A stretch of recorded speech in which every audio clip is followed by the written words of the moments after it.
गोपी, आज मैं तुम्हें एक बहुत ही महत्वपूर्ण कहानी सुनाने वाला हूँ, जिसमें मैं आपको बताऊँगा कि पत्थर कैसे भगवान बना।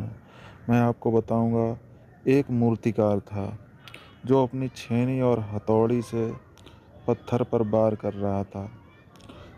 जब वह अपनी छेनी से और हथौड़ी से पत्थर पर वार कर रहा था, तब पत्थर को बहुत पीड़ा हो रही थी। पत्थर बार बार मूर्तिकार से यही कह रहा था, कृपया कर, मुझे बहुत ही पीड़ा हो रही है, मुझे कृपा कर छोड़ दो। लेकिन मूर्तिकार पत्थर को समझाता है कि तुम यदि अभी ये पीड़ा सहन कर लोगे तो बाद में तुम्हें मोक्ष की प्राप्ति होगी, तुम्हें स्वर्ग की प्राप्ति होगी। लेकिन पत्थर नहीं माना। पत्थर रोने लगा, गिड़गिड़ाने लगा कि मुझसे ये पीड़ा सहन नहीं हो रही है मूर्तिकार जी, मुझे आप छोड़ दीजिए। अंततः मूर्तिकार ने उस पत्थर को छोड़ दिया।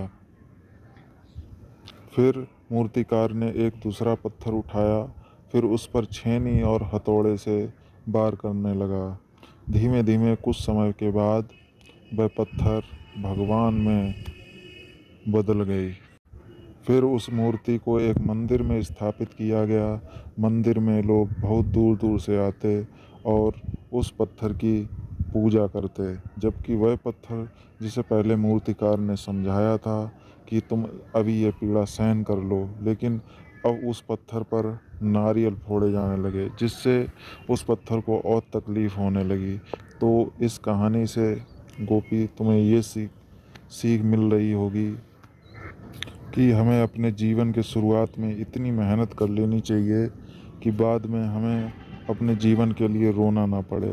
गोपी, तुम भी अपने शुरुआती जीवन में ऐसे ही खूब मेहनत करो कि बाद में तुम्हें किसी प्रकार की कोई पीड़ा सहन करने पड़े।